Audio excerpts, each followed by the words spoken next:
جنگ کے دوران جب رسول اللہ صلی اللہ علیہ وآلہ وسلم کے گرد صرف 2 صحابی رہ گئے تو یہی آپ صلی اللہ علیہ وآلہ وسلم کا دفاع کر رہے تھے۔ اعوذ باللہ من الشیطان الرجیم،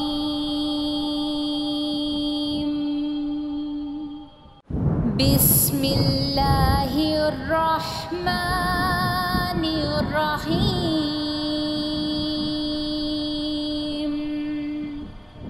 الحمدللہ رب العالمین، والصلاة والسلام علی اشرف الانبیاء والمرسلین، اما بعد، السلام علیکم ورحمۃ اللہ وبرکاتہ۔ آج کا سچا واقعہ ہے غزوہ احد کے بارے میں، جسے اللہ سبحانہ و تعالیٰ نے سورت آل عمران کی آیت نمبر 121 سے لے کے آیت نمبر 127 تک بڑی ہی خوبصورتی کے ساتھ اور بڑے ہی غور و فکر کی دعوت کے ساتھ بیان کیا ہے۔ اگر آپ نے ابھی تک ہمارا چینل سبسکرائب نہیں کیا تو پلیز سبسکرائب کر دیں اور بیل آئیکن پہ کلک کر دیں تاکہ ہماری ہر آنے والی ویڈیو آپ تک پہنچ سکے۔ جزاک اللہ خیر۔ واقعہ کچھ یوں ہے کہ غزوہ بدر میں کفار قریش کو زبردست شکست ہوئی اور ان کے 70 کے قریب سردار مارے گئے، جس میں ابو جہل بھی شامل تھا۔ اس بات کا کفار کو بہت دکھ تھا۔ اب انہوں نے دوسری جنگ یعنی احد کے لیے بڑی تیاری شروع کر دی اور جنگ کرنے میں سب سے سرگرم ابو سفیان، اکرمہ بن ابو جہل اور خالد بن ولید اور صفوان بن امیہ تھے۔ ان سب کے قریبی عزیز غزوہ بدر میں قتل ہو گئے تھے۔ سردار ابو سفیان نے غزوہ بدر میں شرکت نہیں کی تھی کیونکہ وہ اس قافلہ کی قیادت کر رہا تھا جس کی وجہ سے غزوہ بدر ہوئی تھی، اور اس تجارتی قافلے میں 1000 اونٹ اور 50,000 دینار کا سامان تھا۔ لہٰذا مکہ کے کافروں نے یہ طے کیا کہ یہ تمام سامان تیاری پر خرچ کیا جائے جو جنگ مسلمانوں کے خلاف لڑنی ہے۔ اس کے علاوہ بھی لوگوں نے اس میں دل کھول کر خرچ کیا۔ ان میں موجود کچھ اور لوگ تھے جن میں سے شاعر ابو غرہ مکہ کا مشہور شاعر تھا اور غزوہ بدر میں قید ہو گیا تھا۔ رسول اللہ صلی اللہ علیہ وآلہ وسلم نے اس کو اس شرط پر رہا کیا تھا کہ وہ آئندہ اپنی شاعری سے کافروں کے جذبات مسلمانوں کے خلاف نہیں ابارے گا اور نہ ہی اپنی شاعری مسلمانوں کے خلاف استعمال کرے گا، مگر اس نے اس وعدہ کی خلافی کی۔ اس میں ایک اور شخص یعنی کہ کعب بن اشرف بھی شامل تھا۔ یہ یہودی تھا، بنو نذیر قبیلے کا سردار تھا۔ یہ غزوہ بدر کے بعد مکہ گیا اور کافروں کو بدلہ لینے کے لیے ابھارا اور جنگ کی صورت میں کافروں کی مدد کا وعدہ کیا۔ کافروں کے دوسرے قبائل جن میں بنو کنانہ اور بنو تہامہ نے بھی قریش کی مدد کا وعدہ کیا۔ اس طرح کچھ عرصہ قبل قریش بڑی مشکل سے 1000 فوج تیار کر سکے تھے۔ اب انہوں نے دوسرے کفار کی مدد سے 3000 کی فوج تیار کی۔ قریش نے اپنی فوج میں عورتوں کو بھی شریک کیا جو زوردار طریقے سے اشعار پڑھتیں، کہتیں اور ان اشعار میں قتل ہونے والے سرداروں کا ذکر کرتیں تاکہ موجودہ فوج جوش و خروش سے جنگ لڑے اور بھاگنے نہ پائے۔ کافروں کی فوج میں 3000 افراد تھے، 200 گھوڑے تھے، گھڑ سوار تھے اور گھڑ سواروں کا امیر خالد بن ولید تھا اور اس کا نائب اکرمہ بن ابو جہل تھا۔ لشکر کی قیادت سردار ابو سفیان کے ہاتھ میں تھی۔ ایک بات یاد رہے کہ بہت سے لوگ اس جنگ کے بعد مسلمان بھی ہو گئے تھے، کیونکہ ابھی ہم واقعہ غزوہ احد کا پڑھ رہے ہیں تو اس لیے تمام تر چیزیں ہم آہستہ آہستہ سمجھنے اور جاننے کی کوشش کریں گے۔ قریش کا یہ لشکر غرور، تکبر، نحوت اور غصے سے بھرا ہوا مکہ سے مدینہ کی طرف روانہ ہوا۔ اس لشکر کی روانگی کی اطلاع حضرت عباس رضی اللہ تعالی عنہما نے ایک خفیہ خط کے ذریعے رسول اللہ صلی اللہ علیہ وآلہ وسلم تک پہنچائی۔ آپ اس وقت مسجد قباء میں تشریف فرما تھے۔ آپ اطلاع ملتے ہی مدینہ پاک تشریف لائے اور صحابہ اکرام سے مشورہ کیا اور جنگ کی تیاری شروع کر دی۔ انصار کا ایک دستہ جس میں حضرت سعد بن معاذ، حضرت سعد بن عبادہ اور حضرت اسید بن حضیر تھے۔ یہ تینوں رسول اللہ صلی اللہ علیہ وآلہ وسلم کی حفاظت پر مقرر ہوئے، اور مہاجرین کی طرف سے حضرت طلحہ رضی اللہ تعالیٰ عنہما تھے۔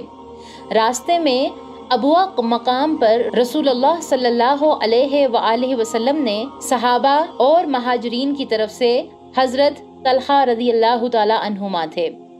رسول اللہ صلی اللہ علیہ وآلہ وسلم نے صحابہ کرام رضی اللہ تعالیٰ عنہما کے ساتھ مشورہ کیا کہ جنگ مدینہ کے اندر رہ کر یا باہر نکل کر لڑی جائے۔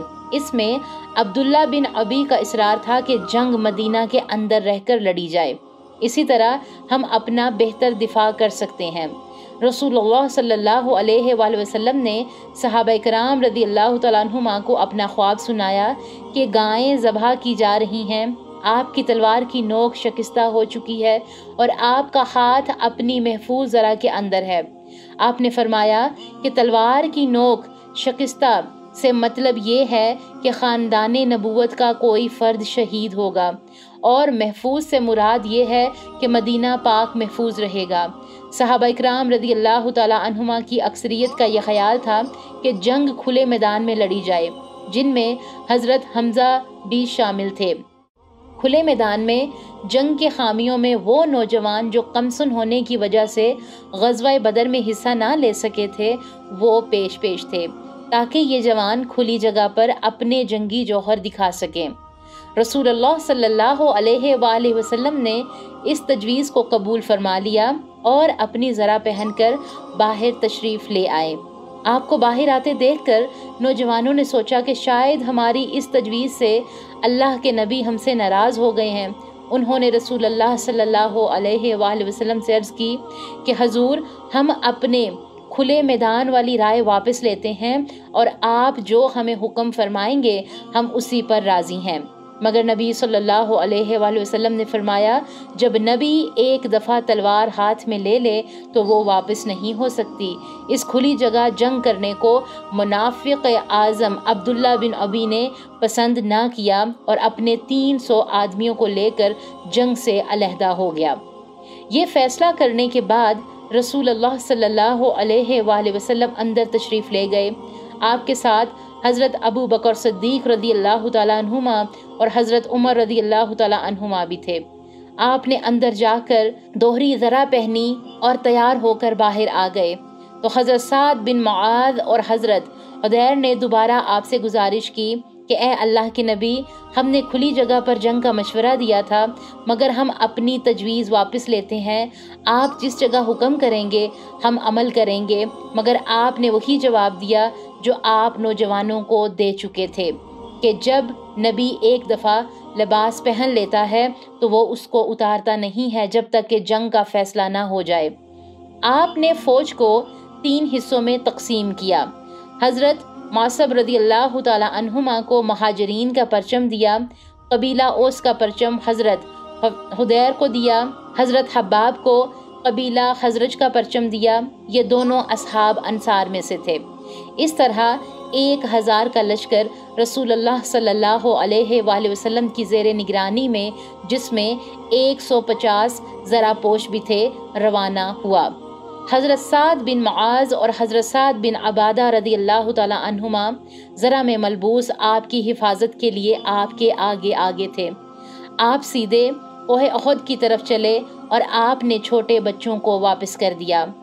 یہ اسلامی لشکر جب غفار کی فوج کے قریب پہنچ گیا، جہاں سے کافر آپ کی فوج کو دیکھ رہے تھے، تو منافق اعظم عبداللہ بن ابی نے بغاوت کر دی کہ میری بات نہیں مانی اور اپنے 300 آدمیوں کو لے کر واپس ہوا۔ اس کا مطلب تھا کہ سردار ابو سفیان دیکھ لے اور مسلمانوں کے حوصلے بھی پست ہو جائیں۔ اس موقع پر حضرت عبداللہ بن حرام نے سمجھایا، مگر وہ نہ مانا۔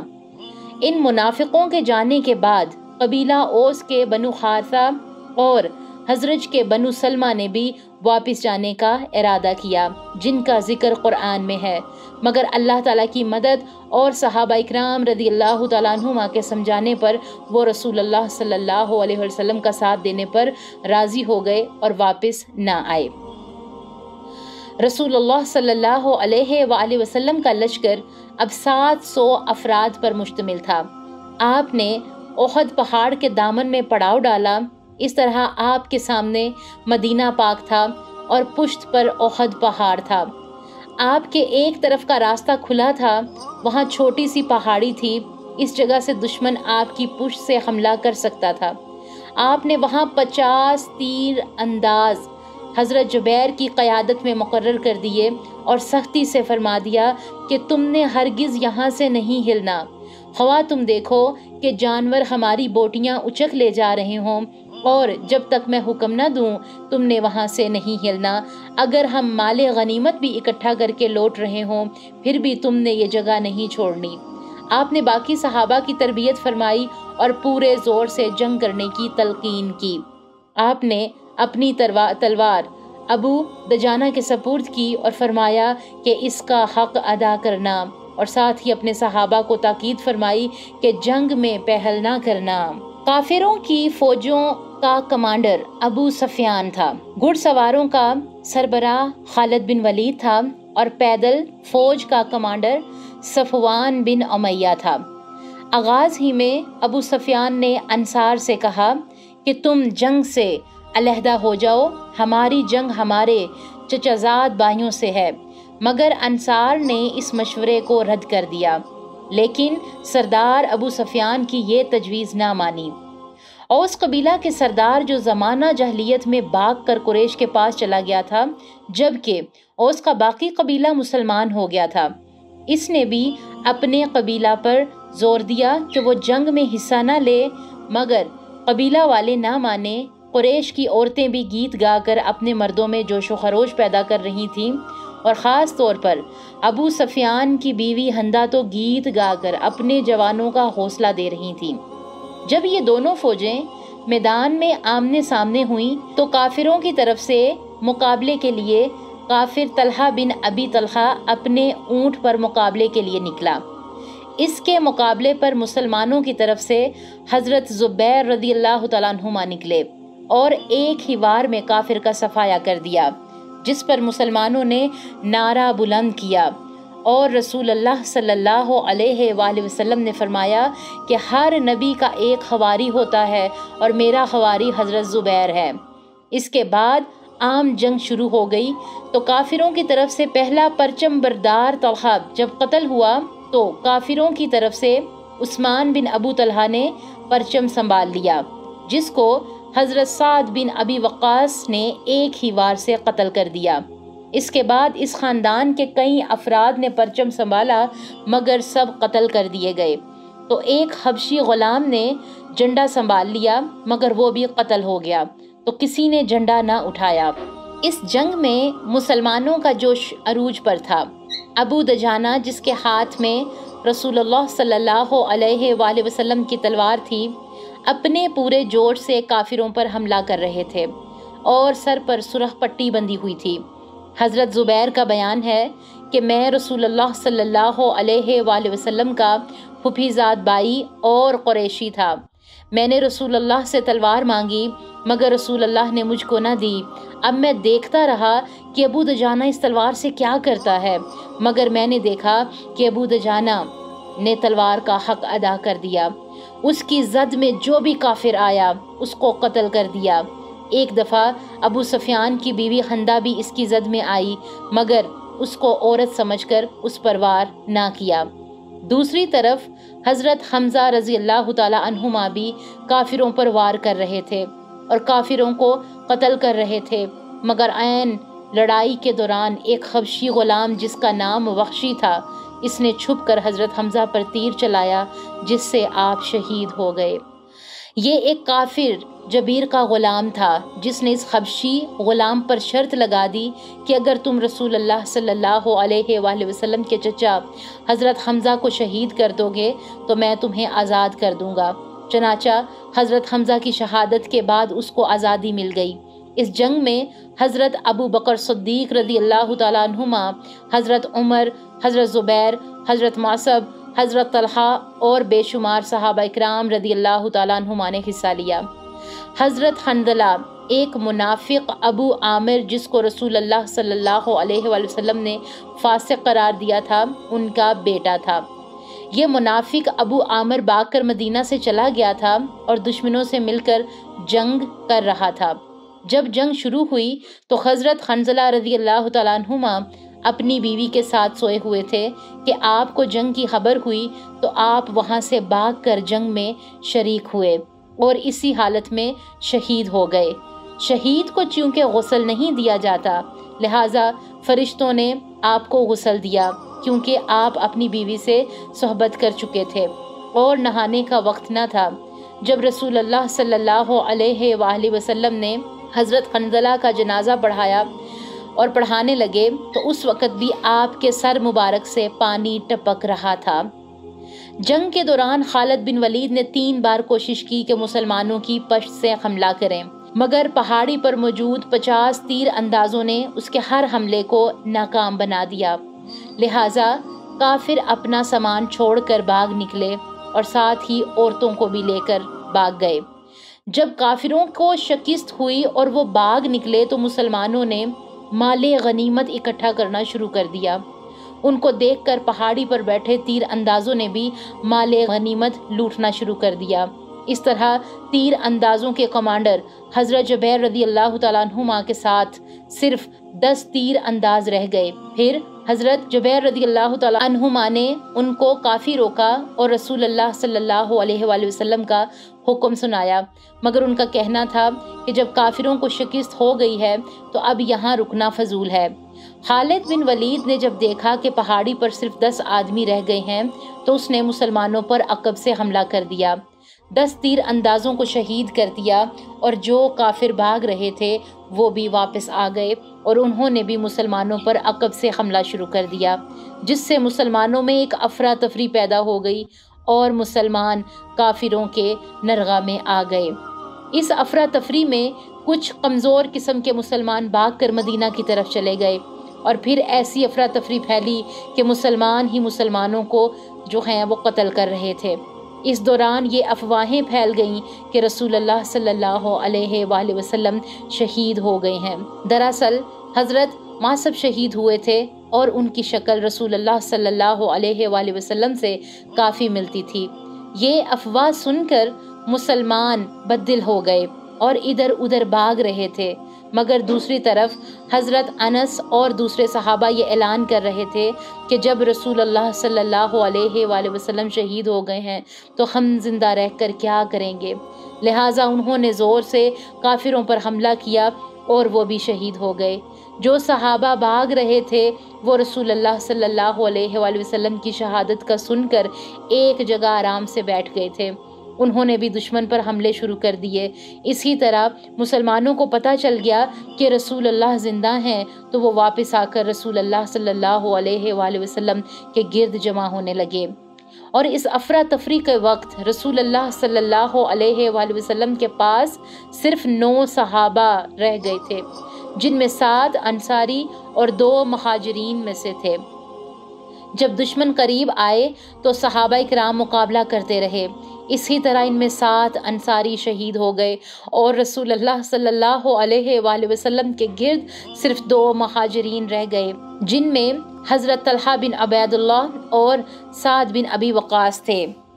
یہ دیکھ کر دشمن نے لگاتار حملے کرنے شروع کر دیے اور ایک کافر عتبہ نے آپ صلی اللہ علیہ وآلہ وسلم کو ایک پتھر مارا، جس سے آپ کے دندان مبارک شہید ہو گئے اور آپ کا نچلا ہونٹ بھی زخمی ہو گیا۔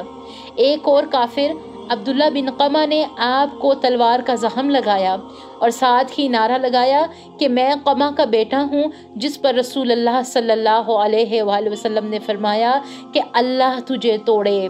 جنگ کے دوران جب رسول اللہ صلی اللہ علیہ وآلہ وسلم کے گرد صرف 2 صحابی رہ گئے تو یہی آپ صلی اللہ علیہ وآلہ وسلم کا دفاع کر رہے تھے۔ رسول اللہ صلی اللہ علیہ وآلہ وسلم حضرت سعد کو تیر دے رہے تھے اور وہی تیر چلا رہے تھے، جبکہ حضرت طلحہ رضی اللہ تعالیٰ عنہما رسول اللہ کے آگے کھڑے ہو گئے اور دشمن کو للکار رہے تھے۔ اس وجہ سے دشمن آپ کے قریب نہ آ سکا۔ حضرت طلحہ ان تمام تیروں کو جو دشمن آپ صلی اللہ علیہ وآلہ وسلم پر چلا رہے تھے ان کو اپنی ڈال سے روک رہے تھے اور رسول اللہ کو کوئی نقصان نہ ہونے دیا۔ ایک موقع پر ایک کافر نے حضرت طلحہ کو تیر مارا جس سے آپ کے ہاتھ کی انگلیاں کٹ گئیں اور آپ کے منہ سے ہائے کا لفظ نکلا، جس پر رسول اللہ صلی اللہ علیہ وآلہ وسلم نے فرمایا کہ طلحہ اگر تو ہائے کے بجائے اللہ اکبر کہہ دیتا تو فرشتے ہمارے اتنے قریب آ چکے تھے کہ تمہیں زندہ آسمانوں پر اٹھا لیتے۔ اس دن حضرت طلحہ کو 45 زخم آئے۔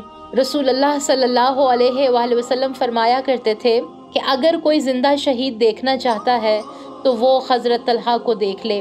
اللہ تعالیٰ نے رسول کی غیبی امداد کی۔ حضرت جبرائیل علیہ السلام اور حضرت میکائیل علیہ السلام آپ کی طرف سے جنگ کر رہے تھے۔ جب لوگوں کو پتہ چل گیا کہ رسول اللہ صلی اللہ علیہ وآلہ وسلم زندہ ہیں تو صحابہ اکرام آپ کے ارد گرد جمع ہونا شروع ہو گئے اور سب سے پہلے آپ کے پاس حضرت ابو بکر صدیق رضی اللہ تعالیٰ عنہما آئے، پھر باقی صحابہ بھی آتے گئے۔ حضرت ابو عبیدہ نے اپنے دانتوں سے آپ کے چہرے مبارک سے زرع کی کڑیاں نکالی جس سے حضرت عبیدہ کے 2 دانت ٹوٹ گئے۔ رسول اللہ کے چہرے مبارک سے خون نکل رہا تھا کہ ابو سعد کے والد حضرت مالک بن سنان نے آپ حضور صلی اللہ علیہ وآلہ وسلم کا خون اپنے منہ سے چوس لیا۔ رسول اللہ صلی اللہ علیہ وسلم نے فرمایا کہ اس کو تھوک دو، مگر حضرت مالک نے اس کو تھوکنے کے بجائے اس کو پی لیا۔ اس طرح حضرت مالک کے خون میں رسول اللہ صلی اللہ علیہ وآلہ وسلم کا خون بھی شامل ہو گیا۔ یہ کافر جب مکہ میں تھا، یعنی جس کا نام تھا ابی بن حلف، تو رسول اللہ صلی اللہ علیہ وآلہ وسلم سے کہا کرتا تھا کہ میں نے ایک گھوڑا پال رکھا ہے، میں اس پر بیٹھ کر نعوذ باللہ آپ کو شہید کروں گا۔ چنانچہ احد کی جنگ میں وہ آپ کے سامنے آیا اور حملہ کرنے کی نیت سے آگے بڑھا، مگر رسول اللہ صلی اللہ علیہ وسلم نے ایک صحابی سے نیزہ لے کر اس کو زخم لگایا، جس کی وجہ سے یہ جو شور مچاتا ہوا وہاں سے چلا گیا اور وہ کہتا تھا کہ میں مر گیا۔ ابو سفیان نے زخم دیکھ کر کہا کہ زخم تو معمولی ہے، مگر وہ کہتا کہ اگر رسول اللہ مجھ پر تھوک بھی دیتے تو پھر بھی میں مر جاتا، اور وہ مکہ کے راستے ہی میں مر گیا۔ احد پہاڑ پر چڑھتے ہوئے حضرت طلحہ نے حضور صلی اللہ علیہ وآلہ وسلم کو کندھے پر اٹھا لیا اور پہاڑ پر چڑھنے میں مدد کی۔ اس پر رسول اللہ صلی اللہ علیہ وسلم نے فرمایا کہ طلحہ نے جنت خرید لی ہے۔ رسول اللہ جب پہاڑ پر چڑھ رہے تھے تو خالد بن ولید نے پہاڑ پر چڑھ کر رسول اللہ پر حملہ کرنے کی کوشش کی، مگر دشمن کے ایک حصے کو تیر چلا کر حضرت عمر رضی اللہ تعالیٰ عنہما اور دوسرے حصے کو حضرت سعد بن ابی وقاص نے روک لیا اور پہاڑ سے نیچے اترنے پر مجبور کر دیا۔ اس جنگ میں مسلمانوں کا کافی نقصان ہوا، لیکن مورخین کو اس سوال کا جواب آج تک نہیں ملا کہ کفار کو فتح ہوئی یا مسلمانوں کو شکست ہو گئی، کیونکہ تاریخ بتاتی ہے فتح پھر بھی اس میں مسلمانوں ہی کے حق میں تھی۔ اس کے باوجود مسلمانوں کو مکمل کچلے بغیر کافر واپس چلے گئے۔ کافر واپس جاتے ہوئے اونچی جگہ پر کھڑے ہو گئے۔ ان کے سردار ابو سفیان نے کہا، کیا تم میں حضرت محمد صلی اللہ علیہ وآلہ وسلم زندہ ہیں؟ مگر رسول اللہ کے حکم پر کسی نے جواب نہ دیا۔ ابو سفیان نے پھر للکارا، تم میں ابو بکر زندہ ہیں؟ آپ صلی اللہ علیہ وسلم کے حکم پر پھر کسی نے جواب نہ دیا۔ ابو سفیان تیسری مرتبہ بولا اور چلا کر بولا کہ عمر بن خطاب زندہ ہیں، تو اس کا بھی جواب کسی نے نہ دیا۔ تو ابو سفیان نے اونچی ہی آواز میں کہا، اچھا ہوا سب سے چھٹکارا مل گیا۔ اس بات پر حضرت عمر فاروق رضی اللہ تعالیٰ عنہما سے نہ رہا گیا اور اونچی آواز سے کہا، اے اللہ کے دشمن، یہ تینوں زندہ ہیں۔ اس پر ابو سفیان نے کہا کہ جن مقتولیوں کا مسئلہ ہوا تھا اس میں بری الذمہ ہوں، نہ ہی میں نے اس کا حکم دیا اور نہ ہی میں نے اس کا برا منایا۔ اور اپنے بت کا اس نے نعرہ لگایا کہ یا جبل۔ اس پر رسول اللہ صلی اللہ علیہ وآلہ وسلم نے فرمایا اور جواب دیا اور کہا کہ اس کو جواب دیا جائے کہ اللہ تعالیٰ بڑا اور برتر ہے۔ حضرت عمر فاروق نے جواب دیا کہ ہمارے شہید جنت میں ہیں اور تمام مقتول دوزخ میں ہیں۔ اس پر ابو سفیان نے کہا کہ اگلے سال مقابلہ پھر بدر کے مقام پر ہوگا۔ اب اس واقعہ میں ہمارے لیے عمل کی باتیں کیا ہیں، تھوڑا سا اندازہ لے لیتے ہیں کہ سب سے بڑی وجہ یہاں پر دیکھیں کہ رسول اللہ صلی اللہ علیہ وسلم کی حکم کی نافرمانی۔ رسول اللہ صلی اللہ علیہ وسلم نے تیر اندازوں کو حکم دیا تھا کہ تم نے اپنی جگہ نہیں چھوڑنی، چاہے کیسی ہی حالات کیوں نہ ہو، مگر تیر اندازوں نے مال غنیمت کو دیکھ کر اس کو اکٹھا کرنا شروع کر دیا، کیونکہ انہوں نے سمجھا کہ مسلمانوں کو فتح ہو گئی ہے، اور رسول اللہ کے فرمان کے خلاف ورزی کر دی اور دنیا کے مال کی غرض سے مال غنیمت کو اکٹھا کرنا شروع کر دیا۔ بعد میں بہت سے صحابہ کو اس پر معافی بھی ملی اور انہوں نے اللہ کے حضور توبہ بھی کی۔ اللہ تعالیٰ سے دعا ہے کہ اللہ سبحانہ و تعالیٰ ہمیں ان تمام تر واقعات سے سبق لینے والا بنائے، آمین۔ سبحان ربک رب العزت عما یصفون وسلام علی المرسلین والحمد للہ رب العالمین۔ السلام علیکم ورحمۃ اللہ وبرکاتہ۔ اور تمام ہمارے پیارے سسٹرز جنہوں نے ابھی تک ہمارے چینل کو سبسکرائب نہیں کیا ہے وہ ہمارے چینل کو سبسکرائب ضرور کر دیں۔ کمنٹ باکس میں جا کر ہمیں اپنی رائے کا اظہار ضرور کیا کریں۔